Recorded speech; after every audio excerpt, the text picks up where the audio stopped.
शिवाय। ओम नमः शिवाय। ओम नमः शिवाय। ओम नमः शिवाय। ओम नमः शिवाय। ओम नमः शिवाय। भोला नमः शिवाय। भोला नमः शिवाय। भोला नमः शिवाय। गौरा नमः शिवाय। ओम नमः शिवाय। गौरा नमः शिवाय। भोला नमः शिवाय। गौरा नमः शिवाय। ओम नमः शिवाय। ओम नमः शिवाय। ओम नमः शिवाय। ओम नमः शिवाय। ओम नमः शिवाय। ओम नमः शिवाय। ओम नमः शिवाय। ओम नमः शिवाय। ओम नमः शिवाय। ओम नमः शिवाय। ओम नमः शिवाय। हर हर महादेव। हर हर महादेव। हर हर महादेव। हर। काशी विश्वनाथ भगवान शिव, जिनकी पुनीत पावन शिव महापुराण की कथा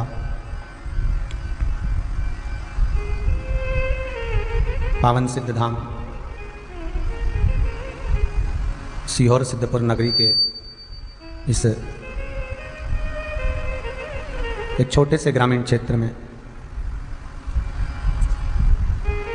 श्री कुबेरेश्वर महादेव मंदिर इस पावन धरा पर निर्माणाधीन गौशाला, निर्माणाधीन वृद्धाश्रम और निर्माणाधीन भगवान कुबेर भंडारी का ये मंदिर, जिस भूमि पर 5 दिवसीय श्री गणेश चरित्र शिव महापुराण की कथा अपन सभी को प्राप्त हुआ है। अविरल भक्ति और मुक्ति का साधन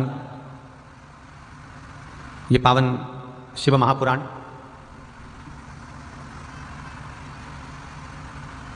पंच तत्व में विलीन होने वाला ये शरीर, 5 कर्मेंद्री, 5 ज्ञानेंद्री और एक मन,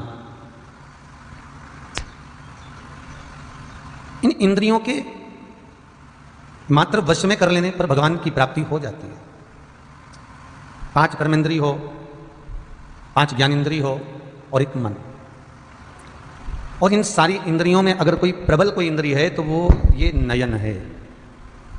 प्रबल कोई इंद्रिय है तो वो नयन, और उस नयन से भी अगर कोई प्रबल है तो यह मन, उस नयन से भी अगर कोई प्रबल है।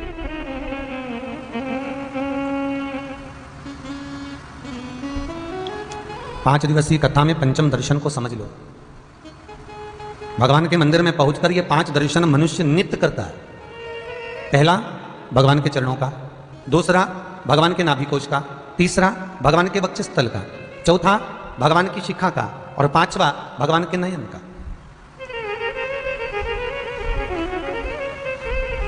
सबसे पहला दर्शन जब हम भगवान के मंदिर में पहुंचकर जाकर करें तो वो भगवान के चरण होना चाहिए,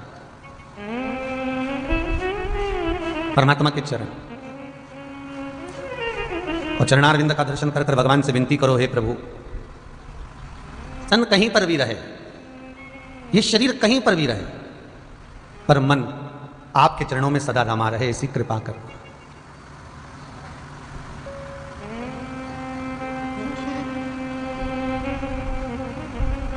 महाराज, भगवान के चरणारविंद में जब ये मन लगा रहेगा, भगवान के चरणों में ये चित्त रमा रहेगा, तो ये चित्तवृत्ति कहीं भटकेगी नहीं। भीष्म पितामह ने भगवान कृष्ण से एक शब्द कहा था। कृष्ण जब भीष्म पितामह से कहते हैं कि पितामह तुम अपने प्राणों को त्यागते क्यों नहीं हो, आखिर आप अपना प्राण क्यों नहीं त्यागते? अब तो उत्तरायण हो गया सूर्य, अब तो कृपा करो और त्याग दो। कितनी बाणों की सैया पर आप पड़े हुए हो, कितने बाणों पर आप पड़े हुए हो, कितना कष्ट आप अपनी जिंदगी में झेल रहे हो, कितने कष्ट में आप पड़े हुए हो, और इस कष्ट के भीतर यदि आप इतना दुख झेल कर पड़े रहोगे तो तकलीफ तो मुझे भी होगी ना।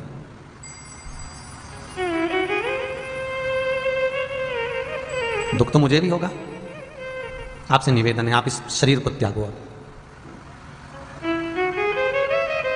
ये शरीर अब छोड़ दीजिए। भीष्म पितामह कहते हैं कृष्ण में शरीर तो आज छोड़ दो, मुझे दिक्कत नहीं है, पर दिक्कत केवल इतनी सी है कि मेरी एक बेटी कुंवारी है और उस बेटी का ब्याह हो जाए तो बाप फिर मर जाए तो कोई दिक्कत नहीं। घर में अगर बेटी कुंवारी बैठी रहे तो पुराने समय में तो माँ बाप तीर्थ करने भी नहीं जाते थे।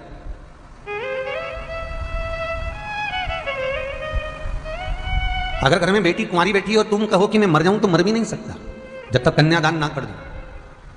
भगवान कृष्ण कहते हैं पितामह आपने तो जीवन भर व्रत लिया था कि कुंवारे रहोगे, तो तुम्हारी बेटी कहां से आ गई थी? भीष्म पितामह कहते हैं ये सब बात का प्रसंग है, पहले तो तू वहां भर दे कि तू मेरी बेटी से विवाह करने को तैयार है। भगवान बोले मैं आपकी बेटी से कैसे विवाह कर सकता हूं? कृष्ण चले गए। अर्जुन ने पूछा आज बड़े मौन बैठे हुए हो, क्या बात है? भगवान कहते हैं अर्जुन मुझे एक बात समझ में नहीं आती, पितामह ने कहीं गोपनीय रूप से कोई विवाह तो नहीं कर रखा?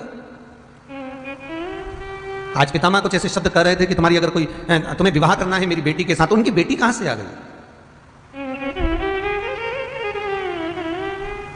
अर्जुन कहते हैं नहीं कृष्ण, पितामह की कोई बेटी नहीं है, हम जानते हैं, हम पहचानते हैं। एक काम करो कृष्ण आप हाँ भर दो विवाह के लिए। भगवान कृष्ण कहने लगे लड़की देखी नहीं और विवाह के लिए हाँ भर दो। अर्जुन कहते हैं इतनी सारी से शादी करी, कौन सी को देख कर आए थे? रुक्मणी को भगा कर लिया है, जामंती गिफ्ट में मिल गई, सतभामा भी मिल गई। कितनी मिली? 16,108 रानियां, ये सब मिली तो सरी ना तुमको, तुमने किसको देखा था? हाँ भर दो। आज भगवान कृष्ण भीष्म पितामह के सामने जाकर कहते हैं पितामह मैं तुम्हारी कन्या से विवाह करने को तैयार हूं, लाओ लड़की कहां है, बेटी लेकर आओ आपकी। पितामह कहते हैं बाद में मुकर मत जाना। नहीं नहीं नहीं मुकरूंगा, आप बताओ आपकी बेटी है कहां? भीष्म पितामह कहते हैं कृष्ण मरने से पहले मैं अपनी बुद्धि रूपी बेटी का विवाह तेरे साथ में करना चाहता हूं। अपनी बुद्धि रूपी बेटी मैं तुझे ब्याहना चाहता हूं। क्यों? मृत्यु की सैया पर सोने से पहले, प्राण छूटने से पहले अपनी बुद्धि, अपना चित्त, अपनी वृत्ति भगवान को दे दो, भगवान को प्रदान कर दो कि ये मन, ये चित्त, ये वृत्ति अब आपको दे दी। महाराज इसलिए प्रथम दर्शन में पहला दर्शन है चरण। 5 दर्शन में प्रथम दर्शन है चरण, और चरणारविंद का यदि स्मरण कर लिया, भगवान के चरणों का दर्शन करो तो कह दो कि ये शरीर कहीं पर भी रहे, कहीं पर भी जाए, पर ये मन भटके ना, और ये मन आपके चरणों में सदा रमा रह जाए।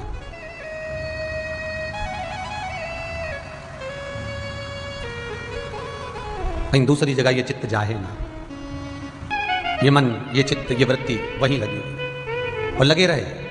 अगर ये मन भी आपका यदि सत्संग में लगा हुआ है, फिर ये शरीर कहीं पर भी जाए, करना ही क्या है इस शरीर का? हाथी मरता है तो उसका शरीर काम में आ जाता है, एक पशु मरता है तो उसका चमड़ा काम में आ जाता है, शेर मरता है तो उसकी खाल काम में आ जाती है, चीता मरता है तो उसकी खाल काम में आ जाती है, हिरण मरता है तो उसकी खाल काम में आ जाती है, बंदर मरता है तो उसकी खाल काम में आ जाती है। ये जितने मर रहे हैं जीव जंतु जानवर पशुता जितने मर रहे हैं, इनकी तो मरने के बाद खाल भी काम में आ जाती है, पर ये मनुष्य का शरीर इतना पापी है कि ये किसी काम का ही नहीं रहता, इसलिए इसको जलाना पड़ता है या दफनाना पड़ता है, किसी काम।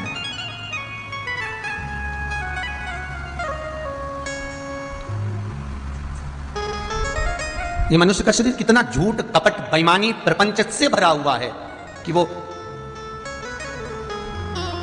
काम भी नहीं आ सकता। महाराज वो किसी काम का ही। और ये शरीर भगवान ने जो बनाकर भेजा है, इस शरीर की जो रचना करी है भगवान ने, वो रचना ही ऐसी करी है कि ये मेरे ही भजन के लिए बना है और मेरे लिए ही समर्पित हो, दूसरा कोई क्रम ना रहे। शरीर कहीं पर भी रहे, शरीर कहीं पर भी जाए, पर यह मन, इसको भगवान का चरण मिलता रहे। जितने लोग कथा टीवी के माध्यम से सुन रहे हैं, उनकी वृत्ति यही शिव महापुराण में, यही हॉल में, और कई कई श्रोता तो ऐसे हो गए हैं कथा सुनने वाले कि जो ठीक 2 बजती है उसके 5 मिनट पहले, 10 मिनट पहले टीवी चालू कर बैठ जाते हैं। उनके चित्र, कई बच्चे कहते हैं मम्मी कितनी बार सुनेगी, पापा कितनी बार सुनोगे, दादा कितनी बार सुनोगे, कितनी बार, सावन से चल रही है और भादो आ गया आधा, इतनी सुन ली, कितनी बार सुनोगे? बहुत ध्यान देना, उदर की तृप्ति के लिए भोजन जरूरी है, तो आत्मा की तृप्ति के लिए शिव महापुराण जरूरी है। ये जीने का ढंग सिखा देती है। राम कथा जीना सिखाती है, कृष्ण कथा मरना सिखाती है, शिव महापुराण आपकी जिंदगी को सुखमय कैसे बनाना है ये शिव महापुराण सिखा देते हैं। आपका जीवन सुखमय कैसे हो। आप वेदव्यास जी ने किसी पुराण में ये नहीं लिखा कि इसके करने से ये होगा, यहां ये चढ़ा दो, यहां बेलपत्री चढ़ा दो, यहां शमी पत्र चढ़ा दो, यहां काली तिली चढ़ा दो, यहां पर जौ चढ़ा दो। ये वेदव्यास जी ने किसी पुराण में नहीं लिखा। अगर वेदव्यास जी ने लिखा तो केवल शिव महापुराण के अंतर एक एक खंड में 24,000 श्लोक के जो खंड करे हैं, 7 जो खंड करे गए, 12 संहिताएं बनाई गई, एक एक संहिता में एक एक खंड में वेदव्यास जी एक एक वर्णन कर रहे हैं कि इसके करने से ये फल की कामना होगी, इसके करने से ये फल प्राप्त होगा।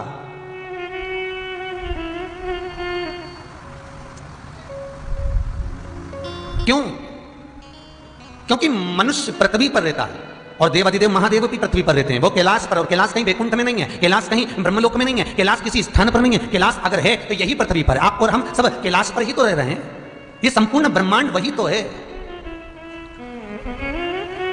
और एक बहुत सुंदर निवेदन आप सबसे, कैलाश के शिखर पर चढ़ना और वहां जाकर बैठकर तप करना कठिन है।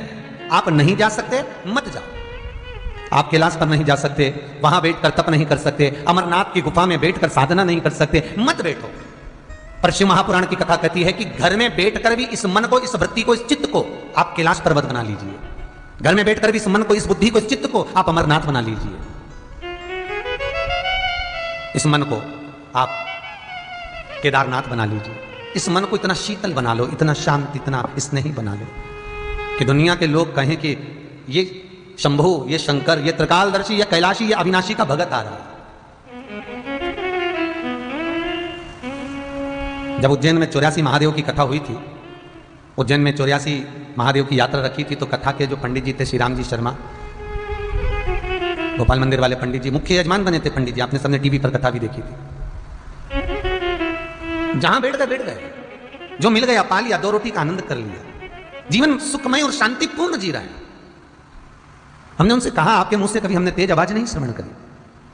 आप 5 दिन के यजमान बने, पर आपके मुख से कभी हमने कोई ऊंचे शब्द नहीं श्रवण करे। आपने किसी को बुलाकर ऐसा भी नहीं कहा कि मुझे ये सामान ला दो। ये गरिमा, ये शीतलता कहां से लाए हो? शर्मा जी कहते हैं, महाराज जी, गुरुदेव शंभू की नगरी में रह रहे हैं, कैलाशपति महादेव की नगरी में, इस उज्जैनी महाकाल की नगरी में हम रह रहे हैं। अगर हमारा महाकाल बाबा मौन होकर चित्त वृत्ति को धारण कर कर शांत मुद्रा में अगर बैठकर साधना कर सकता है, मौन रह सकता है, उसकी मस्ती में रह सकता है, उसके मस्तक पर जब गंगा विराजमान हो, गले में विष भरा हुआ हो, ऐसा मेरा कालों का काल महाकाल जब अपनी सुंदर भाव से यहां निवास कर सकता है, तो फिर हम क्यों ना शांत रह सके, हम क्यों ना धीरवान रह सके, हम क्यों ना स्नेही रह सके।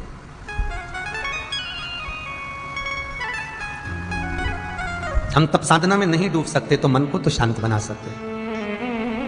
कपिल देव जी महाराज अपनी माता देवहूति को ज्ञान देते हैं। आज माता देवहूति ने कपिल देव जी महाराज से आकर कहा, आज माता देवहूति ने कपिल जी से कहा, कपिल मेरा बुढ़ापा आ गया है। ये बुढ़ापा बड़ा बुरा होता है, ये बुढ़ापा बड़ा विचित्र है, ये बुढ़ापा बड़ा बेकार है। कपिल जी कह रहे अपनी मां से, माता देवहूति कपिल जी से कह रही है बुढ़ापा बेकार है। माता देवहूति कपिल जी से कह रही है कि ये अवस्था बेकार है। और कपिल देव जी महाराज ने थोड़ी देर तक माता के शब्द सुने, और माता के शब्द सुनकर माता देवहूति से कपिल देव जी महाराज कहते हैं, मां तू कहती है बुढ़ापा बेकार है, तू कहती है कि अवस्था बुरी है, तू कहती है कि अवस्था बेकार है। कपिल देव जी कहते हैं, मां बुढ़ापे जैसा तो सुख जीवन में कहीं नहीं मिल सकता, बुढ़ापे जैसा आनंद जीवन में कहीं नहीं मिल सकता। मां तू कह रही है बुढ़ापा बेकार होता है, मां तू कह रही है कि बुढ़ापा विचित्र होता है, नहीं। माता देवहूति बोली, रे कपिल सुन, बुढ़ापे में 2 कदम चला नहीं जाता, घुटने इतने दर्द करते हैं, पांव इतने दुखते हैं, इतने चरणों में दुख होता है, इतना तकलीफ होती है कि चला नहीं जाता। मैंने आपको इस व्यासपीठ से वर्णन करा था आपको पहले भी कि शिवरात्रि के दिन रात को 12 बजे शंकर के शिवलिंग पर चढ़ी हुई बेलपत्र को उठाकर रात के 12 बजे मंदिर का शिखर देखकर चबा चबा कर खाओ तो घुटने में आराम लगेगा, तकलीफ ठीक होगी। पर वो शिवरात्रि के दिन ही होता है, मूल शिवरात्रि के दिन 12 बजे रात उसको पाई।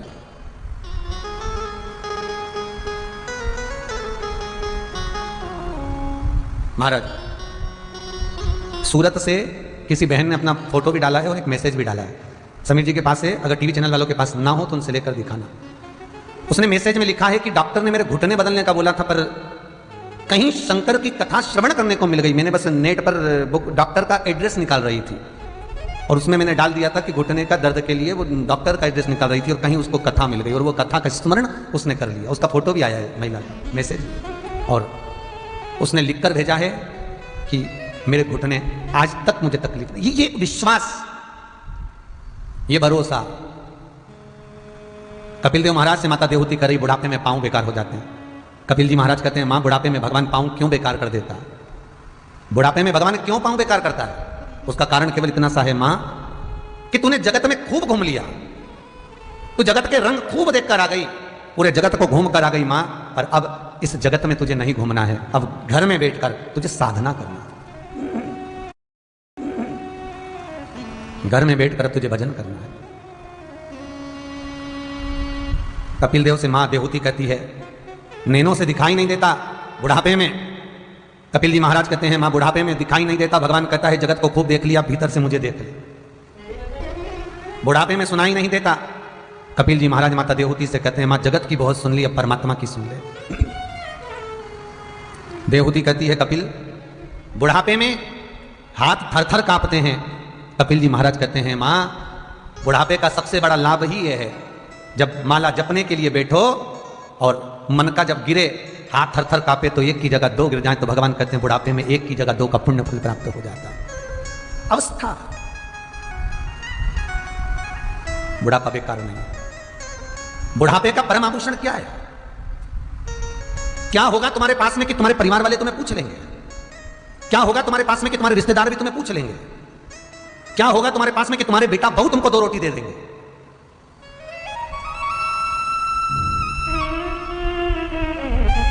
बेटा बहू अलग रह रहे हैं, सास ससुर अलग रह रहे हैं, 2 बेटे 2 बहू, 4 बेटे 4 बहू, सब अलग, और बुढ़ा बुढ़ी डोकरा डोकरी घर में। इसमें केवल बहू और बेटे का दोष नहीं होता, आपकी वाणी का भी दोष है। ईमानदारी से बोलना जीजियों, बिल्कुल ईमानदारी से बोलना। अवस्था तो आपकी आ गई, पूरी जिंदगी आप, बुढ़ापा अवस्था तो आ गई, पर सत्य बोलना। बुढ़ापा आते गया और तुम्हारा लोभ, तुम्हारी तृष्णा, तुम्हारी आसक्ति, परिवार का मोह, वस्तु का मोह छूट नहीं पा रहा। ये छूट नहीं रहा। कपिल गीता में कपिल देव जी महाराज माता देवहूति से कहते हैं, क्या तुम्हारे पास होगा कि तुम्हारी बहू भी तुम्हें 2 रोटी दे देगी? क्या तुम्हारे पास होगा कि तुम्हारे रिश्तेदार भी तुम्हें पूछ लेंगे? क्या तुम्हारे पास होगा कि तुम्हारे अड़ोसी पड़ोसी नातेदार कुटुंब वाले भी तुमको मान लेंगे, तुम्हारे को 2 रोटी दे देंगे, तुम्हारा सम्मान करेंगे? क्या होगा तुम्हारे पास में? तो देवहूति कहती है, धन, रुपया। कपिल जी महाराज कहते हैं, मां जगत इतना विचित्र है कि लोग 2 रोटी रूखी खाना पसंद करते हैं, पर किसी के सुनना पसंद नहीं करते। धन नहीं, कई लोग सोचते हैं मेरे पास धन है तो मेरे बेटा बहू मुझे पूछेंगे, मेरे पास धन है तो मेरे बेटी दामाद मुझसे पूछेंगे, मेरे पास धन है तो मेरे को सब पूछेंगे, पर हृदय चित्त से सेवा नहीं करेंगे, मन से सेवा नहीं करेंगे, केवल धन की सेवा करेंगे। कपिल जी महाराज कपिल गीता में कहते हैं, बुढ़ापे का परम आभूषण है मौन। चुप रहिए, इस मौन वृत्ति को धारण कर लो, इसको चुप रहना प्रारंभ कर लो। आग लगे बस्ती में, अपन रहो मस्ती में, मौन रहिए। अच्छा सत्य बोलो, तुमने कुछ बहू को बोला और बहू नहीं सुनेगी तो दुख किसको होगा? जितने टीवी के सामने बैठे हो सब बोलना ईमानदारी से, तुमने बहू को बोला कि बेटा ऐसा कर ले और बहू नहीं करेगी तो दुख किसको होगा? तुम्हें। तो क्यों बोलो भाई, किस लिए बोल रहे? मैं तो चली वृंदावन राणा, मेरे तो भाग जगे, तेरे महलों में आग लगे। वो 2 रोटी का आटा रोटी बना बना कर फेंक रही है, तुम कह रहे हो काय को फेंक रही है? तेरे पिता के यहां से लेके आई, तेरे बाप के यहां से लेके आई, तुमने कह दिया। उसने कुछ फेंका, तुमने कह दिया। सब्जी फेंकी, तुमने कह दिया। बार बार कह रहे हो, बार बार कह रहे हो, वो नहीं मान रही। तो एक काम करो ना, 2 रोटी ज्यादा बनवा के तुम फेंको, तुम दो गाय को, तुम कुत्ते को 2 रोटी दो, तुम गौ माता को 2 रोटी दो। तब बहू को लगेगा कि मैं तो बना बना के थके जा रही और डोकरी उठाए और गाय को दिया रही। हम बदलेंगे, युग बदलेगा, हम सुधरेंगे, युग सुधरेगा। जब तक तुम छोड़ोगी नहीं तब तक बहू जोड़ेगी नहीं, जब तक तुम जोड़ोगे बहू छोड़ेगी। और जिस दिन तुमने छोड़ना चालू करा, आज शिव पुराण में मेरे को ये दान करना है, गौ माता के लिए मुझे ये दान करना है, तो बेटे और बहू को लगेगा डोकरी तो लुटाई जा रही। और अभी तक तुम पार्टी में देखकर आए, तुम इसमें देखकर आए, तुम वो क्षुब्धता थी। इतनी पुरानी पुरानी साड़ियां डोकरियों के पास पेटी में भरी भराई रखी है, बहू कह दे मम्मी एक दे दे पहनने को, दूंगी अभी जरा त्योहार पे दूंगी, त्योहार पे दूंगी, और मालूम पड़े त्योहार आए और उससे पहले डोकरी तो निपट जाए तो फिर वो साड़ी तो बहुओं के पास है ना, फिर वो रकम बहुओं की है ना, सब धरा हुआ सब उन्हीं को मिलेगा ना। तो क्यों ना चित्तवृत्ति रखकर, कपिल गीता में कपिल देव जी महाराज कर रहे हैं, अपने मन को बड़ा बनाओ, वाणी को मौन रखो, बुढ़ापे का परमाभूषण है।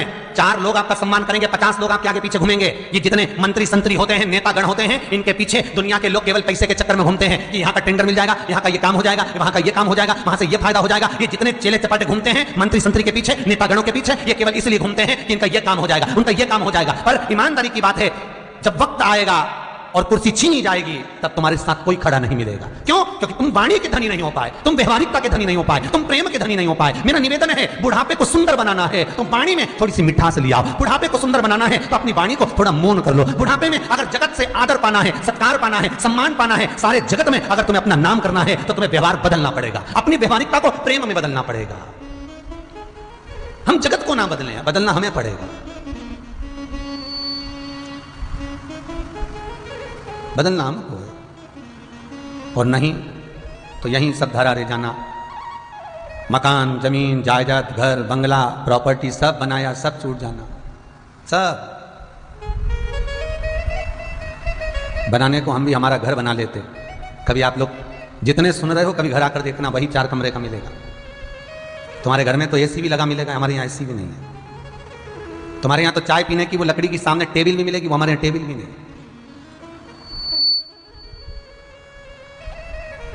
तुम्हारे यहां जगत का सुख होगा, कभी घर आकर देखना सुख नहीं मिलने वाला। 4 मेहमान आ जाते हैं तो पहले सोचना पड़ता है कि इनको कहां सुलाना है, कहां बिठाना है। फिर भी एक दिल में, मन में एक अभिलाषा थी कि कथा सत्संग करा, लोगों ने ना जाने कहां कहां का दान दिया, पुण्य करा, उस धन को कहीं सत्कर्म में लगाकर चले जाएं। हमें भी जाना है, जगत को भी जाना है, कम से कम भगवान यहाँ विराजमान हो जाएंगे, परमात्मा रह जाएंगे। 2 लोग जाकर 1 लोटा पानी भी चढ़ाएंगे, गौ माता की सेवा भी करेंगे, वृद्धजन की चाकरी भी करेंगे, तो उसका पुण्य जरूर अगर हम चले भी गए तो हमारे खाते में थोड़ा सा तो मिल जाएगा। तो ये जीवन विचित्र है, मानव की देह बड़ी विचित्र है। कपिल देव जी का प्रसंग याद रखना।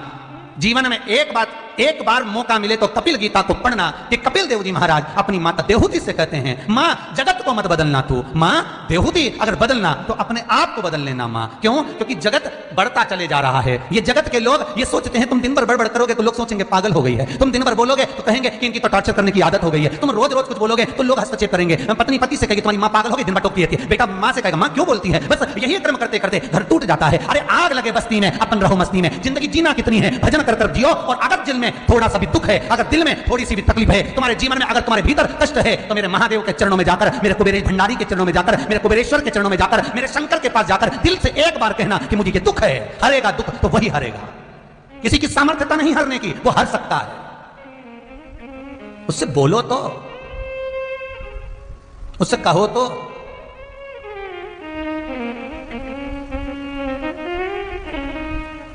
हम दुनिया को अपना बनाते, उसको नहीं बना पाए जिसको बनाना था। आशा लगाकर बैठे थे कि ये लोग मुझे अच्छा साथ देंगे, साथ नहीं पाए। क्यों आशा लगाते हो जगत से? तुमने कभी शंकर से आशा लगाई है? कभी शिव से आशा लगाई है? कभी उस परमात्मा से, कभी उस ठाकुर से, कभी उस गोवर्धन नाथ से, कभी श्रीजी बाबा से, कभी मुरली मनोहर से, कभी कृष्ण से, कभी राम से आशा लगाई है? एक बार आशा लगाकर देखना उस भोलेनाथ से, एक बार आशा लगाकर देखना उस शंभू से, वो टूटने नहीं देगा। जगत भले तोड़ दे तुम्हारी आशा को, पर शिव नहीं तोड़ेगा। ये मेरा विश्वास है इस कथा के प्रति, शंभू के प्रति। ये मेरा विश्वास है मेरे शंकर पे, ये विश्वास। हम जगत को अपना बनाने का प्रयास करें, पर ना। वावारी दुनिया मतलब कि दुनिया में किसी का कोई नहीं। प्रेम, वाणी में मिठास और आपका स्नेह जगत को जीत सकता है, जगत को जीत लेगा। सोना चांदी हीरा पन्ना धन दौलत कपड़े लत्ते जगत नहीं जीत सकते, जगत नहीं जीत सकते।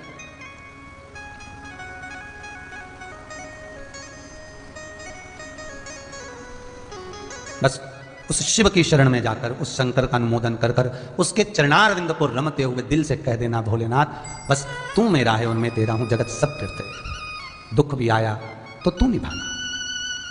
अमरावती के रहने वाली वो काशीबाई, जिसके पास में इतने छोटे पीतल के गणेश जी थे, केवल एक उंगली की ये कटार के बराबर, वो हमारे साथ में नर्मदा की परिक्रमा कर रही थी, बहुत बूढ़ी, इतने बड़े गणेश जी उसके पास में थे, पीतल के, एक स्टील की डब्बी में कपड़ा था, उसके अंदर गणेश जी रखे थे।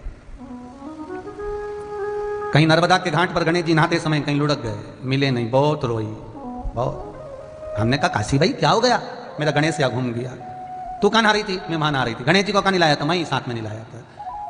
नर्मदा जी के पत्थरों के बीच में वो फंस गया था, बड़ी मुश्किल से पानी शांत हुआ, चमका पीतल का, तब निकल कर हाथ में से काशीबाई को दिया।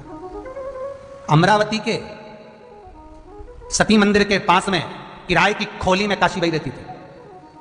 एक ही बात कहती थी, मेरा कोई नहीं, पर मरूंगी तो मेरा गणेश जरूर आएगा मुझे ले जाने के लिए। और आप मानोगे नहीं, कभी अमरावती के लोगों से फोन लगाकर पूछना कि यहाँ काशीबाई सती धाम के पास में रहती थी, सती मंदिर के पास, रानी सती मंदिर के पास। जब काशीबाई मरी, उसके परिवार में कोई नहीं था। जब मरी, किसी को नहीं मालूम पड़ा कि कब मर गई। 3 दिन जब बॉडी सड़ी, बदबू आई, मोहल्ले के लोग आए निकालने के लिए, तो कोई अंदर नहीं गया। सामने से एक हाथी वाला निकल कर जा रहा था, लोगों से सूंड से कुछ मांगता, उसको गांव के लोगों ने, वहीं के लोगों ने, कॉलोनी के लोगों ने रोका, हाथी की सूंड से काशीबाई को उठवाया। और जगत के लोग कंधे पर मुर्दे को लेकर जाते हैं, वो काशीबाई हाथी की पीठ पर बैठकर शमशान तक गई। कभी किसी से पूछना अमरावती की ये कथा बताएंगे, ये अभी की, ज्यादा हो गए होंगे 10 साल, बस 10 साल से ज्यादा, 10-12 साल। लोग ये प्रश्न कल करा था कि भगवान आता है कल, अरे भाई बुलाओ तो, क्यों नहीं आएगा? आएगा, बस उसको दिल से, भाव से, प्रेम से, चित्तवृत्ति से उसको जब बुलाओगे तो वो आएगा। उसके हृदय चित्त में, फिर कहूंगा, यदि सुंदरता होगी आपकी तो लुच्चों की नजर जरूर होगी, और यदि धन होगा आपके पास में तो चोर की नजर जरूर होगी, और अगर दिल में भगवान के प्रति भक्ति होगी तो भोलेनाथ की नजर, भगवान की नजर जरूर होगी। दिल से पुकारोगे, भाव से नमन करोगे, दिल से बुलाओगे, और जब भाव से, दिल से जब उसको पुकारोगे तो आएगा। बाकी सी लटक गई, नैनों में अटक गई, कब सो दर्श दिखाओगा। हिचक्या ना रुके भोलेनाथ, हिचक्या ना रुके भोलेनाथ, ताने भगत बुलावे भोलेनाथ, ताने भगत बुलावे। हर हर जितने टीवी के सामने बैठे हो, फेसबुक यूट्यूब पर सुन रहे हो, ऑनलाइन सोमवंशी परिवार हरदोई जो कथा करवा रहा है, दिल से, भाव से अगर शिव को बुलाओगे, वो दूर नहीं है, यहीं तुम्हारे नजदीक में, कंकर में भी शंकर है, कब प्रकट होकर सामने आ जाए भरोसा नहीं। दिल से पुकारोगे वो आएगा, दिल से, प्रेम से कहो उसको। 5 दर्शन में पहला दर्शन है चरण का। शरीर कहीं पर भी रहे, पर ये मन शिव के चरणों में रहे, शंकर के चरण। महाराज, दूसरा दर्शन है भगवान के नाभि कोश का, और नाभि का दर्शन करो तो भगवान से विनती करना, भगवान आपकी नाभि इतनी गहरी है कि ब्रह्मा जी भी जिसका चोर ना पा पाए। ब्रह्मा जी तो नाभि से प्रकट हैं। सब दूर भ्रमण करने के बाद ब्रह्मा वापिस नाभि में से भगवान के ही उदर में प्रवेश कर जाते हैं कि मैं जान ही नहीं पाया कि कितनी गहरी है। भगवान ने ब्रह्मा को कमल के पुष्प पर बाहर निकाल दिया। भगवान से कहना, प्रभु जैसे नाभि गहरी है वैसे भव सागर गहरा है, आपने ब्रह्मा जी को बाहर निकाला, इस भव सागर से हमको भी निकाल दिया, हमको। तीसरा वक्षस्थल, हृदय। भगवान के हृदय का जब दर्शन करो, वक्षस्थल का दर्शन करो, तो वक्षस्थल का दर्शन कर कर भगवान से निवेदन करना, वक्षस्थल का दर्शन कर कर भगवान से कहना, हे भोलेनाथ त्रिकालदर्शी कैलाशी, सारे संतों को, महात्माओं को, जोगियों को, सन्यासियों को, तपस्वियों को, साधकों को, उपासकों को मैं कहाँ ढूंढने जाऊंगा, कहाँ प्रणाम करने जाऊंगा। हे भोलेनाथ, सब आपके भीतर, आपके हृदय में निवास करते हैं, इसलिए मैं उनको नमन करता हूं। तुझ में राम, मुझ में राम, सब में राम समाया है, जित देखो उत राम की ही माया है। सबके भीतर राम है, सबके भीतर। बस समझने वाला चाहिए कि वो समझता क्या है। हर एक व्यक्ति में, हर एक जीव में वही बसता है। चौथा दर्शन भगवान की शिखा, जटा। और पांचवा दर्शन है भगवान के नयन। एक बार माता पार्वती जी ने शिवजी से पूछा था, भगवान शंकर से प्रश्न किया था। पार्वती शिव से कहती है, भोलेनाथ आपसे इतने सारे लोग मिलने आते हैं और आप नयन बंद करके बैठे रहते हो, कभी नेत्र खोल के मिला तो करा करो कि कौन आया है, कभी देखा तो करा करो कि कौन आया आपसे मिलने के लिए। शंकर भगवान बोले, पार्वती मेरे नेत्र बंदे और बंद ही रहने दे तो अच्छा है। क्यों? पार्वती जी ने पूछा तो शंकर जी बोले, देख पार्वती सुन ले अच्छे से, पार्वती दुनिया के लोग जब अपने काम से आते हैं तो मैं नेत्र बंद कर बैठा रहता हूं, पर दुनिया के लोग जब मुझसे मिलने आते हैं तो मैं नेत्र खोलकर उनका दीदार, उनका दर्शन कर लेता हूं कि कौन आया कौन गया, कौन आया कौन गया मैं देख लेता हूं। पांचवा दर्शन है नयन का। ये पांच दर्शन जीव की पंचम इंद्रियों को परमात्मा तक मिलन कराने के लिए, चाहे फिर वो कर्मेंद्रिय हो, चाहे फिर वो ज्ञानेंद्रिय हो, भगवान का मिलन उसमें हो जाता है। और आप सबने कथा सुनी होगी कि भगवान शंकर के पास में जो नंदी है, वृषभ है, जो नंदी भगवान शिव के पास में है, ये कोई ऐसे ही प्राप्त नहीं हो गया। भगवान शंकर इस धर्म रूपी नंदी पर ऐसे ही नहीं बैठ गए।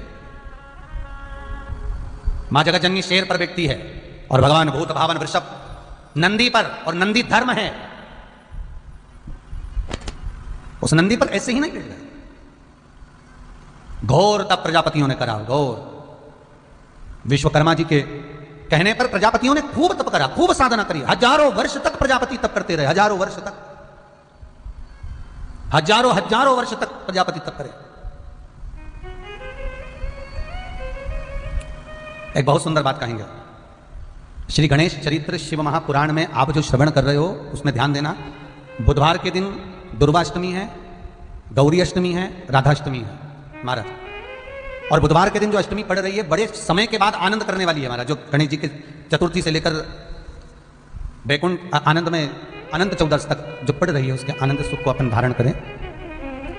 जिसको स्वप्न में सर्प दिखते हो, जिसको रात भर स्वप्न ही स्वप्न, बिल्कुल फिल्म जैसे चलते रहते हैं, रात को बस केवल नेत्र बंदे और स्वप्न एक जैसे दिख रहे हो, एक जैसे स्वप्न चल रहे हैं महाराज।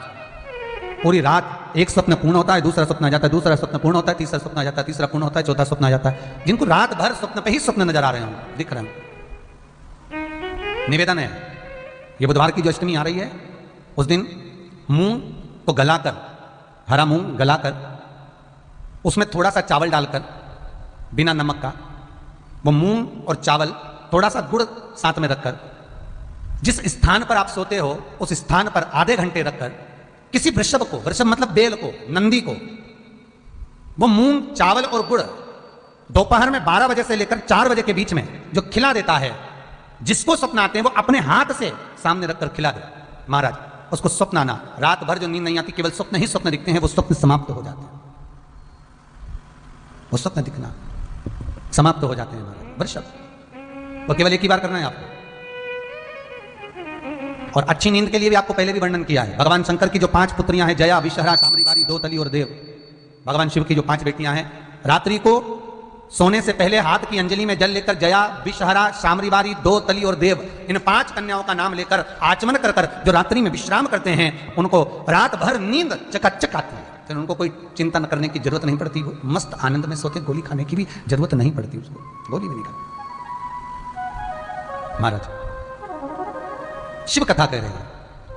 विश्वकर्मा जी के कहने पर प्रजापतियों ने खूब तप करा, और प्रजापतियों ने जब तप करा, प्रजापति जब तप करने में लीन हो गए, इतना घोर तप प्रजापतियों ने करा, इतना घोर तप करा, केवल शंकर को प्रसन्न करने के लिए, केवल शिव को जानने के लिए। तब इन्होंने देखा कि शंकर प्रसन्न नहीं हुए, तो भगवान विष्णु से आज्ञा करी कि प्रभु आप कुछ कहें कि हम भगवान को कैसे प्रसन्न करें। भगवान कहे, शिव को आप वृषभ दे दीजिए, धर्म प्रदान कर दो, और मैं धन्यवाद दूंगा सोमवंशी परिवार को, मैं धन्यवाद दूंगा जिंदल परिवार, राव परिवार, गंगवार परिवार, राजूरे परिवार, इन सारे परिवारों को जिन्होंने धर्म का दान दिया। शिव महापुराण लोग श्रवण कर रहे हैं, ये एक अलग प्रसंग है। पर संसार में धर्म की जय हो, अधर्म का नाश हो, प्राणियों में सद्भावना हो, विश्व का कल्याण हो, ये आप लोग ऑनलाइन कथा कराकर, शिव महापुराण को जगत में सुनवाकर, घर घर में शंकर की चर्चा करवाकर, शिव का स्मरण कराकर, ये धर्म का दान दे रहे हो। धर्म दान दिया है। प्रजापतियों, तुम अपने तेज बल से धर्म को प्रकट करो, और अपने तेज बल से जब धर्म को प्रकट कर लोगे, उस धर्म को प्रकट कर शिव को समर्पित कर दो। बस शंकर को अगर धर्म मिल गया, शिव धर्म का ध्वज है, इसलिए शंकर को वृषभ ध्वज भी कहा जाता है। शिव को लोग वृषभ ध्वज भी कहते हैं, धर्म ध्वज, वृषभ ध्वज। शंकर जी के ऊपर जो झंडा लगता है, जो ध्वजा लगती है, उसमें नंदी बना होता है, वृषभ बना होता है, धर्म ध्वज, वृषभ ध्वज। आप एक काम करो, धर्म दे दो। प्रजापतियों ने जितना पुण्य करा था, प्रजापतियों ने जितना दान करा था, प्रजापतियों ने जितना सत्कर्म करा था, प्रजापतियों ने जितना नाम स्मरण करा था, प्रजापतियों ने जितना यज्ञ करा था, प्रजापतियों ने जितना अनुष्ठान करा था, अपने सारे धर्म को प्रजापतियों ने एकाग्रित करा और एक नंदी का स्वरूप बनाकर, वो नंदी प्रजापतियों ने जिसको अपने तेज बल से प्रकट किया था, वो शिव को समर्पित करा, तो शंकर भगवान वृषभ ध्वज हो गए। शिव के पास में जो जो चीजें हैं वो तप साधना की। मेरे भोलेनाथ जी के पास में जो जो चीज मिलेगी सब तप साधना की मिलेगी। एक भी चीज तप साधना के बिना नहीं है, सब चीज तप साधना। गले में सर्प है, भगवान विष्णु ने तप साधना करी भगवान शंकर से मिलने के लिए। शंकर भगवान बोले, नारायण आप हमसे मिलने नहीं आते। भगवान कहते, मेरा तो मन खूब करता है मिलने का, पर करूं क्या मैं, कैसे आऊं, यही समझ में नहीं आता। तो क्यों नहीं आते? क्योंकि हर कंकर में मुझे शंकर नजर आता है, इसलिए मैं पांव नहीं रख सकता, इसलिए आता नहीं हूं। भगवान शंकर ने देखा कि भगवान नारायण ने खूब तप किया, तो भगवान कहते हैं आप एक काम करो, पांव रखने का काम खत्म करो। कंकर पर पांव रखोगे तो शंकर लगेगा ना, तो पांव मत रखो, आप सांप बन जाओ। तो शिव जी के गले में जो सर्प पड़ा है, ये भगवान विष्णु है, तप साधना से सर्प बना। प्रजापतियों ने धर्म दिया तप साधना से, भगवान नारायण सर्प बन गए तप साधना से।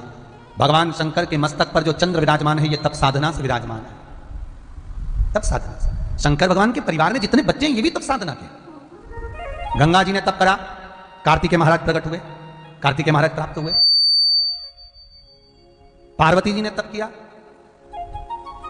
माता पार्वती तप करी, तब अशोक सुंदरी प्राप्त हुई। पार्वती के तप साधना से श्री गणेश जी महाराज प्राप्त हुए। और शंकर भगवान जो गंगा के जल में बैठकर एकाग्र चित्त होकर जो तप साधना करते हैं, शंकर भगवान जो तप साधना में गंगा के जल में विराजमान होकर तप साधना कर रहे हैं, वो भोलेनाथ जी की तप साधना से भगवान शंकर के शरीर से 5 कन्या जन्मी, जया, विषहरा, शामरी, वारी, दो तलियो दे, ये 5, ये तप साधना से प्राप्त है। भगवान के जितने पुत्र, भगवान की जितनी पुत्रियां, भगवान के पास जो जो है, ये तप साधना का ही फल है। और निवेदन है, आप जितना भजन कर रहे हैं, आप जितना पुण्य कर रहे हैं, आप जितना सत्कर्म कर रहे हैं, ये आपके तप साधना का ही फल है। पूर्व समय में जो आप दान कर कर आए, पूर्व समय में जो आप पुण्य कर कर आए, पूर्व समय में जो आप तप कर कर आए, पूर्व समय में आपने जो पुण्य करा, उस पुण्य के फल अनुसार आपको उसका लाभ प्राप्त हो रहा है। जो आज आप डनलप के गद्दे पर हो, एसी के रूम में हो, खूब चकाचक भोजन कर रहे हो, ये शिव की कृपा। पूर्व समय का जो तुम कर्म कर कर आए हो, पूर्व समय का जो तुम बीज बो कर आए हो, बस उसी का फल आज आप पा रहे हो, उसी का।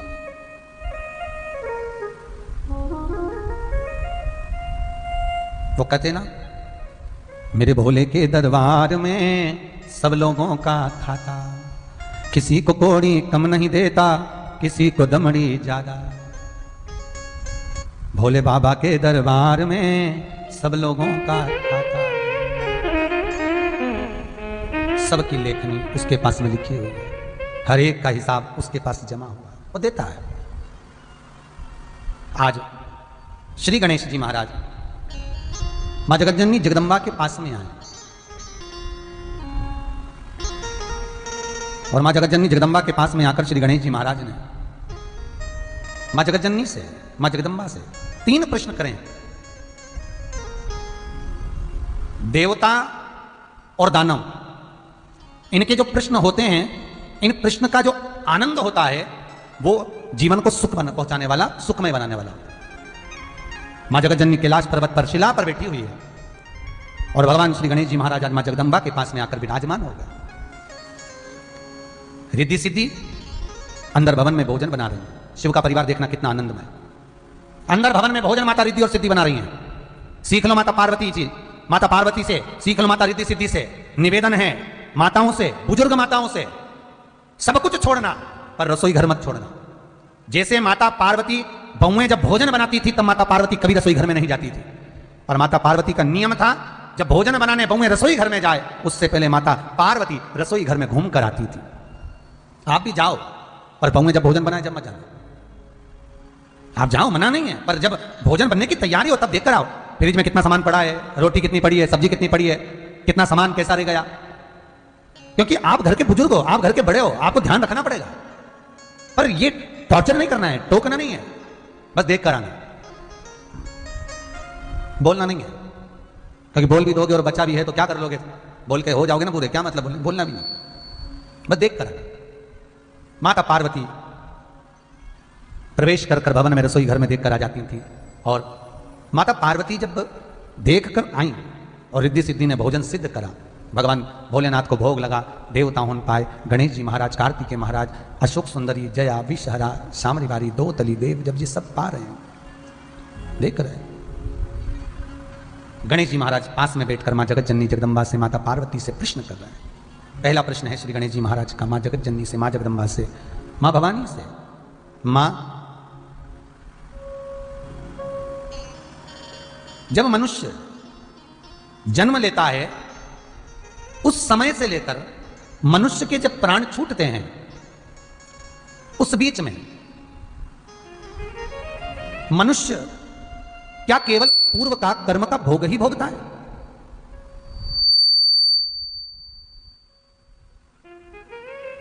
क्या केवल पूर्व के कर्म का भोग ही भोगेगा? क्या केवल पूर्व के कर्म का भोग ही भोगता है? मां जगत जननी जगदम्बा माता पार्वती श्री गणेश जी महाराज की ओर देखकर भगवान श्री गणेश जी महाराज से कहती हैं, लाडले विनायक गणेश सुनो, मनुष्य के शरीर से 21,600 श्वास प्रतिदिन निकलती है। ऐसा कोई दिन नहीं जाता जिस दिन मनुष्य के शरीर से 21,600 श्वास ना निकलती हो, प्रतिदिन। और इस 21,600 श्वास जो मनुष्य के शरीर से निकल रही है, यह श्वास जब बालक जन्म लेता है, जब बच्चा माता के उदर से पैदा होता है, जन्म लेता है, उस दिन उसके हस्त कमल में, उसके मस्तिष्क पर, उसके रेखा पर लिख दी जाती है कि इतनी श्वास इसको इतने समय तक ग्रहण करना है, छोड़ना है। उस श्वास में व्यक्ति के जीवन का लेखन लिखा होता है। बहुत ध्यान से सुनना महाराज, गणेश चरित्र श्रवण कर रहे हो आप लोग, गणेश चरित्र सुन रहे हो। शिव महापुराण का सबसे श्रेष्ठतम चरित्र है ये 3 प्रश्न, बहुत ध्यान से सुनिएगा। गणेश 21,600 श्वास जो मनुष्य के शरीर से निकल रही है, इन श्वास में बंटवारा हो जाता है, इन श्वास में कुछ बटा हुआ होता है, इन श्वास में कुछ बट जाता है कि कितनी श्वास किस चीज के लिए। 21,600 श्वास में से कुछ श्वास मनुष्य के शरीर में पूर्व का कर्म भोगने के लिए होती है, और 21,600 श्वास में से कुछ श्वास नया कर्म कर कर आगे का जीवन जो तुम्हारा होगा, तुम जिस योनि में जाओगे, जिस योनि में पड़ोगे, 84 लाख योनियों में फिर हमको पहुंचना है, फिर कर्म का दंड हमें भोगना है, उनको कैसे सुधार सकते हैं? तो 21,600 श्वास में से ये समझ लो आधी श्वास पूर्व का कर्म भोगने के लिए होती है। सुख मिल रहा है तो पूर्व का उस श्वास के बल पर, और आप भोग रहे हो तो श्वास के बल पर, और उसमें से आधी श्वास अपने कर्म को सुधारने के लिए, अपने कर्म को संवारने के लिए।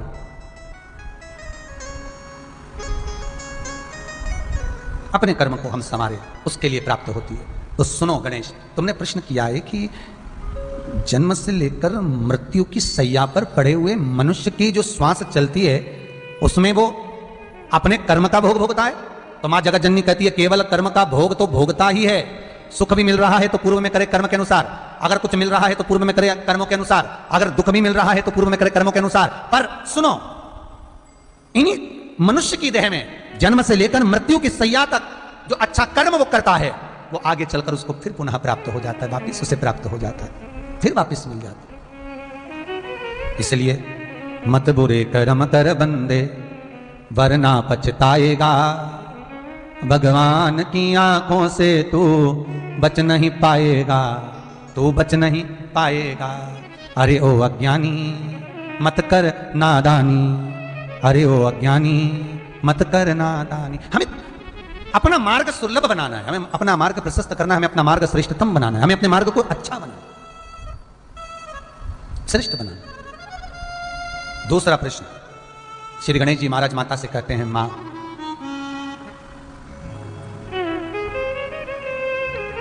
माता, पिता, पत्नी, बच्चे, भाई, बंधु, सखा, रिश्तेदार, नातेदार, कुटुंब, कबीला, ये जितना भी मिला है, और मां, नगर, बस्ती, गांव, क्षेत्र, शहर जो मिला है, क्या यह पूर्व का निश्चित रहता है? श्री गणेश जी महाराज माता से प्रश्न कर। भगवान भोलेनाथ जी को धन्यवाद देना आज, हो जरूर देना कि तुम्हें किसी भिखारी के घर में पैदा नहीं करा। भोलेनाथ जी को धन्यवाद देना इस चरित्र को सुनने के बाद कि तुम्हें किसी कटोरा लेकर भीख मांगने वाले के घर में पैदा नहीं करा। आप में से कितने लोग हैं जो पैदा हुए थे तो कुछ लेकर आए थे? तुम्हें तो यह भी नहीं मालूम था कि किसी अच्छे घर में पैदा हो जाओगे, यह भी नहीं मालूम था कि तुम्हारा शरीर पूरा मिल जाएगा। पांव दो, हाथ दो, नयन दो, श्रवण दो, नासिका के छिद्र दो, मुख, जिह्वा, पूरा शरीर भगवान ने अच्छा दे दिया। भगवान को धन्यवाद देना। अगर एक आध पांव मांव तोड़ के भेज देता तो उससे क्या झगड़ा करने जाते ऊपर? तुमने मुझे पांव क्यों नहीं दिया, तुमने मुझे हाथ क्यों नहीं दिया, तुमने मुझे श्रवण शक्ति क्यों नहीं दी, तुमने मुझे नेत्र क्यों नहीं दिया? क्या झगड़ा करने जाते? नहीं, भगवान को धन्यवाद देना, और बहुत बहुत धन्यवाद देना कि तेरी मेहरबानी का, हे प्रभु तेरी कृपा, तेरी दया, तेरी दया इतनी है, तेरी मेहरबानी इतनी है, तेरी करुणा इतनी है कि भोलेनाथ मैंने कौन सा पुण्य करा था जो अच्छे घर में पैदा कर दिया, अच्छा घर दे दिया, परिवार अच्छा दे दिया, पत्नी, बच्चे, कुटुंब, कबीला अच्छा दे दिया, और शरीर भी अच्छा दिया। ये तेरी कृपा है, ये तेरी करुणा। मां जगतजननी जगदंबा गणेश जी से कहती हैं, गणेश, विनायक, ये पूर्व निश्चित है कि कौन से मोहल्ले में, कौन सी गली में, कौन सी जगह पर, कौन से शहर में, किस घर में, किस कुल में, किस स्थान पर तेरा जन्म होगा। दाना पानी भी लिखा रहता है। कई लोग बिहार में जन्म लेते हैं, मुंबई में जाके खाते हैं, कमाते हैं वहां और वहीं खाते वहीं रहते हैं। कई महाराष्ट्र में पैदा होते बेंगलोर पहुंच जाते हैं। कोई गुजरात में हुआ तो महाराष्ट्र पहुंच जाता। कभी विचार करा आपने कि पैदा आप सीहोर में हुए हो, पैदा आप गुजरात में हुए हो, पैदा आप भोपाल में हुए हो, पैदा आप इंदौर में हुए हो, और कहां रह रहे हो? बेंगलोर में। कहां रह रहे हो? महाराष्ट्र में। कहां रह रहे हो? गुजरात में। कहां? अपना घर, अपना परिवार, अपने माता पिता, अपना कुटुंब कबीला, अपना जमीन जायदाद घर सब छोड़कर आप यहां वहां रहकर अपनी पत्नी और बच्चों को पाल रहे हो, वहां रहकर 2 रोटी खा रहे हो, वहां रहकर सर्विस कर रहे हो, नौकरी कर रहे हो, चाकरी कर रहे हो। कभी विचार करा क्यों, किस लिए?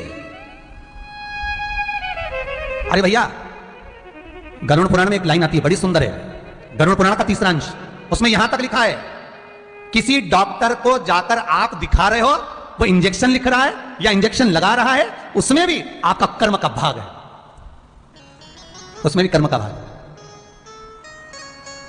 पूरा शहर छोड़कर इंदौर दिखाने जा रहे हो, पूरा शहर छोड़कर भोपाल, दिल्ली, मुंबई, अपना गांव, अपना नगर छोड़कर वहां के डॉक्टर के पास जा रहे हो, उस हॉस्पिटल में जा रहे हो। क्यों? पुराना है, चुकाना है, वहां तक लेकर जाएंगे तुमको, चुकाना पड़ेगा। मां जगतजननी जगदंबा पार्वती कर रही है, पूर्व निश्चित है, पूर्व निश्चित।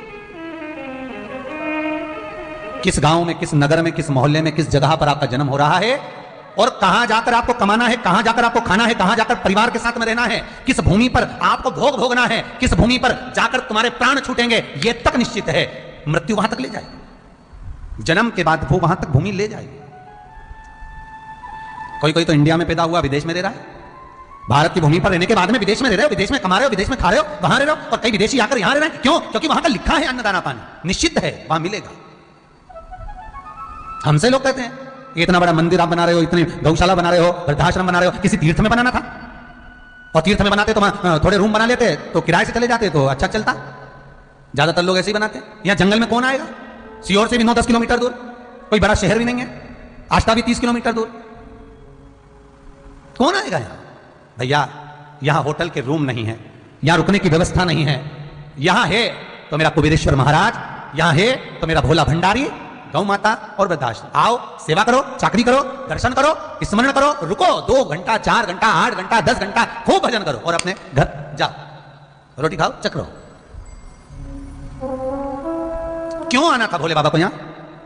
यहां गांव के लोगों ने भी नहीं सोचा था, आसपास के इतने गांव लगे हैं यहां दूर दूर, पर जहां मंदिर बन रहा है वहां कोई गांव नहीं, तो यहां भगवान क्यों आए? उसका कारण होगा कि भगवान ने जमीन, भूमि, जगह निश्चित करी होगी, उसको यहां आना था।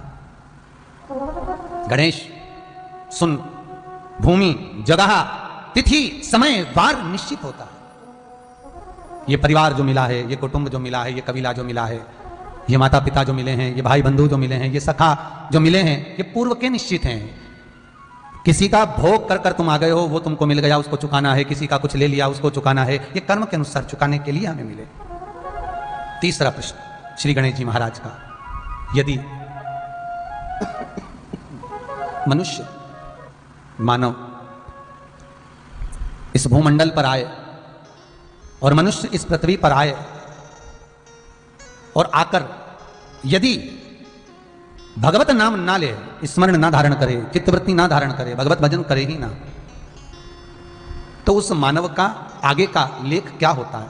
मां जगतजननी कहती है, गणेश मृत्यु लोक में आने के बाद जो भगवान की भक्ति नहीं करता, मृत्यु लोक में आने के बाद जो भजन नहीं करता, मृत्यु लोक में आने के बाद जो भगवान का कीर्तन नहीं करता, नाम जाप नहीं करता, सेवा चाकरी नहीं करता, आदर भाव नहीं रखता, कहते हैं धीरे धीरे उसके पुण्य समाप्त होते चले जाते हैं और जितना सुख उसके भाग्य में लिखा रहता है वो उसको भोग नहीं पाता और उसका सारा सुख उसके कर्म के अनुसार समाप्त होकर फिर वो सुख जीवन पर्यंत के लिए चले जाता है और उसकी जिंदगी, मनुष्य का जीवन दुखमय हो जाता है। जीवन में उसको दुख झेलना, जीवन में उसको दुख का अनुभव होता है। इसलिए मानो मनुष्य शरीर पाले तो भगवत चित्त में दमे। भगवान गणेश जी महाराज माता को प्रणाम करते हैं, भीतर भोजन करने जाते हैं, रिद्धि सिद्धि शिव और पार्वती को भोजन कराती हैं, फिर श्री गणेश जी महाराज को भोजन कराती हैं। कार्तिकेय बाबा भोजन प्रसाद पाते हैं। समय आता है आगे का आनंद पाते हुए श्री गणेश जी महाराज बड़े प्रेम से, आनंद से मां जगतजननी के साथ में आज जगत भ्रमण को जाते हैं मां के साथ। और माता के साथ में जब भ्रमण पर गए श्री गणेश जी महाराज, तब श्री गणेश जी महाराज ने रिद्धि सिद्धि को साथ ले जाते समय एक प्रश्न किया और रिद्धि सिद्धि भगवान गणेश जी महाराज के चरणों का अनुमोदन करती हैं। मां जगतजननी रिद्धि सिद्धि और गणेश जी को छोड़कर चली जाती है। समय आता है श्री गणेश जी महाराज के यहां रिद्धि सिद्धि के गर्भ से 2 पुत्र का जन्म होता है, शुभ और लाभ। 2 पुत्र जन्म। कहते हैं शिव महापुराण वर्णन करती है, अमरनाथ जी की गुफा में जब दर्शन करने जाते हो आप लोग तो उसके पहले एक स्थान पड़ता है। उस स्थान पर माता रिद्धि सिद्धि ने घोर तप करा था, साधना करी थी। माता रिद्धि सिद्धि ने ओम ओम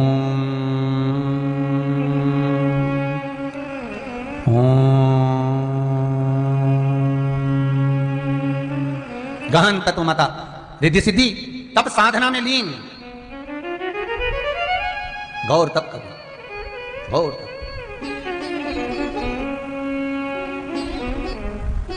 और रिद्धि सिद्धि तप में लीन हुई। भगवान शिव का आगमन हुआ मां जगतजननी जगदम्बा के साथ। पार्वती जी ने पूछ लिया बहुओं से, क्या चाहती हो? बहुएं कहती हैं, हमारे गर्भ से जो पुत्र जन्मे,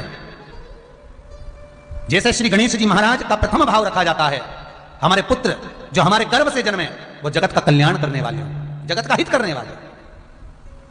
शिव जी ने तथास्तु कहा, तथास्तु।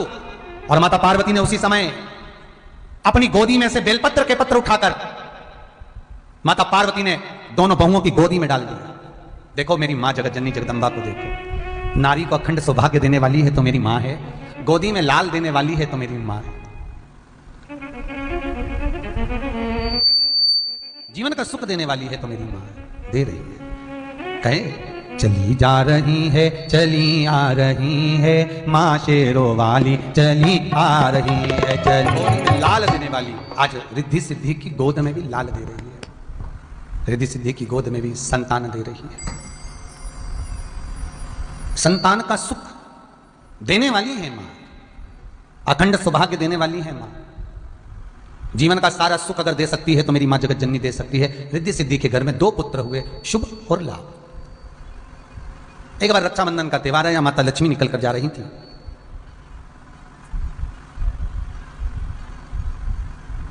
श्री गणेश जी महाराज ने माता लक्ष्मी को रोक लिया, रुको जरा महारानी जी, रुकिए, माता जी जरा रुकिए। लक्ष्मी जी रुकी और गणेश जी को देखा, और गणेश जी को देखकर लक्ष्मी जी ने पूछ लिया, क्या बात है गणेश, क्या हुआ? हुआ क्या? गणेश जी बोले, माता मुझे आपसे कुछ पूछना है। आप बोलो क्या पूछना है। माता आप कहाँ जा रही हो। माता लक्ष्मी जी बोली मैं अपने माता के घर जा रही हूँ। क्यों। मैं अपनी माता ख्याति देवी के घर जा रही हूँ। क्यों। क्योंकि रक्षाबंधन का त्यौहार है। ओह ये त्यौहार क्यों होता है। लक्ष्मी जी ने सारा प्रसंग सुनाया। इसी त्यौहार के बल पर मैं अपने पति को वामन अवतार में जब भगवान ने राजा बलि को वर दिया था कि मांग तुझे क्या चाहिए, राजा बलि ने भगवान को द्वारपाल बना दिया था। तब मैंने राजा बलि के हाथ में रक्षा का सूत्र बांधकर अपने पति को काल से छुड़ाकर लेकर आई थी और राजा बलि के दरवाजे से द्वारपाली से छुड़ाकर मैं अपने पति को लेकर आ गई थी। गणेश जी महाराज पूछ रहे हैं आप कहां जा रही हो। तो मैं रक्षाबंधन का त्यौहार है इसलिए जा रही हूं। कहां जा रही हो। मायके। वहां क्यों जा रही हो। मेरे भाई को राखी बांधना है। मेरा भाई है दाता और विधाता। लक्ष्मी जी के भाई का नाम दाता और विधाता, उनको राखी बांधना है। मां। गणेश जी बोले दाता और विधाता से राखी बंधवाना है, राखी बांधना है। हाँ। गणेश जी तुरंत माता पार्वती के पास गए। मां मां मां बोली हाँ क्या बात है। मां हमारे हस्त कमल पर भी कोई राखी बांधे ऐसी हमारी बहन प्रकट हो, ऐसी हमारी बहन प्रकट हो। माता पार्वती ने कहा ठीक है। और माता पार्वती उसी समय पर भगवान शिव को लेकर नंदनवन के लिए चली। और नंदनवन में माता पार्वती जब भगवान शंकर के साथ में काशी में पहुंची हैं, नंदनवन में पहुंची हैं, मां बैठी हैं, भगवान शंकर को जाना पड़ा है। माता पार्वती ने एक वृक्ष सामने देखा अशोक का और माता पार्वती ने भगवान शिव से पूछा भोलेनाथ आप हमें छोड़कर कहां जा रहे हो। शंकर भगवान बोले तुम यहां रुको। पार्वती अगर तुम्हें कुछ चाहिए तो इस वृक्ष से मांग लेना, ये आपको प्रदान कर देगा। माता पार्वती बैठी एकांत में। एकांत को समाप्त करने के लिए माता पार्वती ने सामने जो वृक्ष था अशोक का, उससे हाथ जोड़कर निवेदन करा, हे अशोक के वृक्ष, हे अशोक के वृक्ष, आप हमारे एकांत को मिटाने के लिए इस वृक्ष से कन्या को प्रकट करिए। और अशोक के वृक्ष में से कन्या निकलकर बाहर आती है जिसका नाम अशोक सुंदरी होता है। अशोक सुंदरी के साथ में मां जगतजननी जगदंबा विराजमान होती हैं। यह प्रसंग आपको पहले भी कथा में कहा। माता अशोक सुंदरी को लेकर जाती है। गणेश जी के हस्त कमल पर अशोक सुंदरी रक्षा का सूत्र बांधती है। समय आता है जो प्रसंग माता पार्वती से गणेश जी ने कहा था वही प्रसंग रिद्धि सिद्धि और गणेश जी से शुभ और लाभ ने कहा। वही प्रसंग आज शुभ और लाभ माता रिद्धि सिद्धि के साथ भगवान गणेश जी के पास आकर बैठे हैं। और गणेश जी महाराज से कहते हैं पिताजी हमारी कोई बहन नहीं है जो हमारे हाथ पर रक्षा सूत्र बांधे। तब भगवान गणेश जी महाराज के भाव प्रकट हुआ। कितनी सुंदर प्रसंग शिव महापुराण में आता है, शिव कथा के अंतर्गत आता है कि घर में बेटा होगा जो एक कुल को तारेगा और घर में बेटी होगी वो 2 कुल को तारेगी। उसके बाद भी दुनिया के लोगों को बेटा प्रिय है। उसके बाद भी दुनिया के लोगों को बेटा प्रिय है जो एक कुल को तारे और बेटी 2 कुल को तार रही है। बेटे का जन्म होता है तो माताएं बड़ी प्रसन्नता में आकर बताती है अरे जी छोरा हुआ है, अरे जी लड़का हुआ है, बेटा हुआ है महाराज। और बेटी का जन्म हो जाए मुंह से आवाज नहीं आती। वो जो डोलची है ना दूध की, चाय वाली डोलची जो हॉस्पिटल में लेकर जाते हो, वो टंगल जब ज्यादा हिले तो समझ लो कि लड़का हुआ है। और वो टंगल बिल्कुल नहीं हिले, डोलची बिल्कुल नहीं हिले, समझ जाना बोल भले नहीं रही पर लड़की हो गई है। बोलना ही नहीं पड़ेगा। महाराज बेटा 1 कुल को तारा, बेटी 2 कुल को तारा। इसलिए शिव महापुराण की कथा कहती है बेटा भाग्य से होता है और बेटी भाग्य को 100 गुना करो। भाग्य को 100 गुना करोगे तब सौभाग्य से बेटी का जन्म होता है।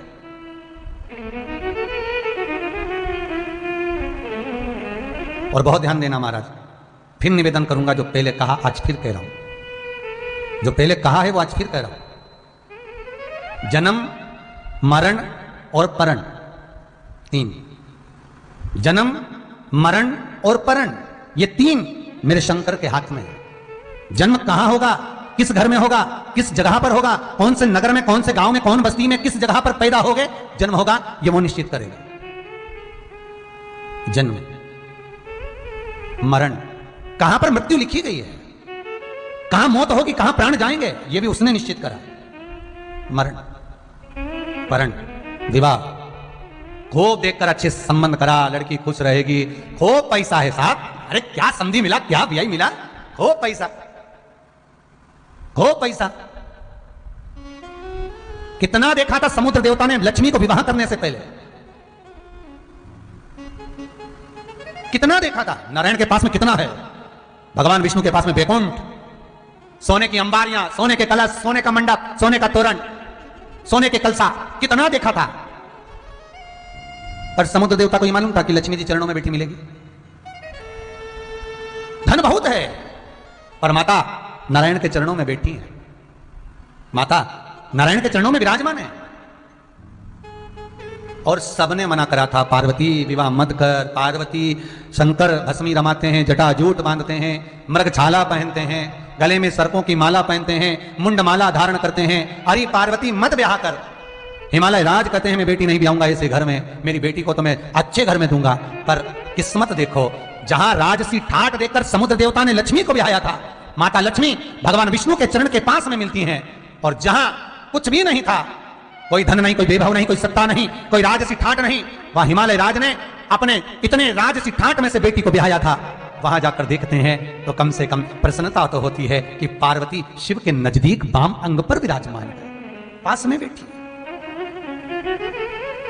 ब्रह्मा जी और ब्रह्माणी को देखना, कभी पास में बैठे नहीं मिलेंगे, ब्रह्मा उधर तो ब्रह्माणी उधर। इंद्र और इंद्राणी को देखना, धन बहुत है पर पास में बैठे नहीं मिलेंगे। नारायण और लक्ष्मी को देखना, नारायण के चरणों में लक्ष्मी बैठी मिलेगी, पर 33 कौटी देवताओं में केवल एक नजदीक में अगर कोई बैठा मिला, स्वयं राम और सीता को देखो, स्वयं कृष्ण और राधा को देखो, सीता का भी परित्याग हुआ, इतना राजसी ठाट था तो भी जाना होगा। रुक्मणी तो द्वारका की महारानी थी, तो दुर्वासा बाबा के कहने पर उनको जाना पड़ा। द्वारकापुरी खाली, रुक्मणी जी द्वारकापुरी के मंदिर से कोसों दूर है, द्वारकाधीश मंदिर के अंदर, और रुक्मणी कोसों दूर, इतना ठाट होने पर केवल एक महारानी माता पार्वती जगदम्बा जगतधात्री मां दुर्गा भवानी मां, भले महल नहीं, भले अटारी नहीं, भले सुख नहीं, भले संपदा नहीं, पर माता पार्वती का अखंड सौभाग्य, जगत जननी दुर्गा भवानी का जो आनंद है, शिव के नजदीक वाम अंग विराज रही है, शिव के नजदीक।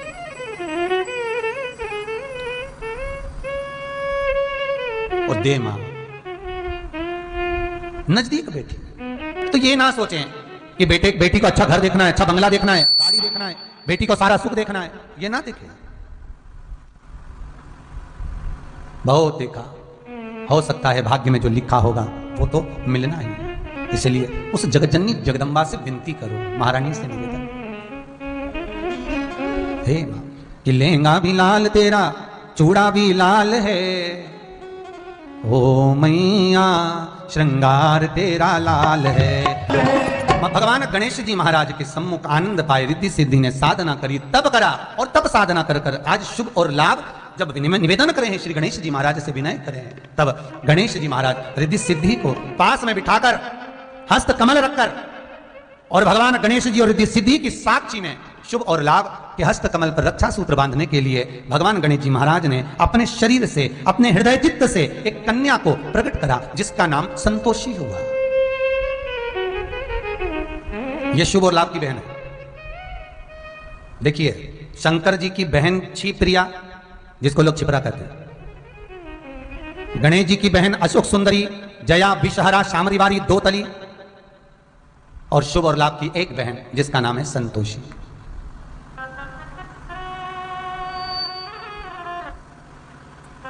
बड़ी सहज, बड़ी सरल। इसके पास में एक गाय थी जिसका नाम था सुशीला। जो समुद्र मंथन में 5 गाय निकली थी, समुद्र मंथन में जो 5 गाय निकली थी, नंदा, सुभद्रा, सुशीला, बहुला, सुरभि, ये जो 5 गौएं जो प्रकट हुई थी, उसमें से सुशीला संतोषी के पास थी।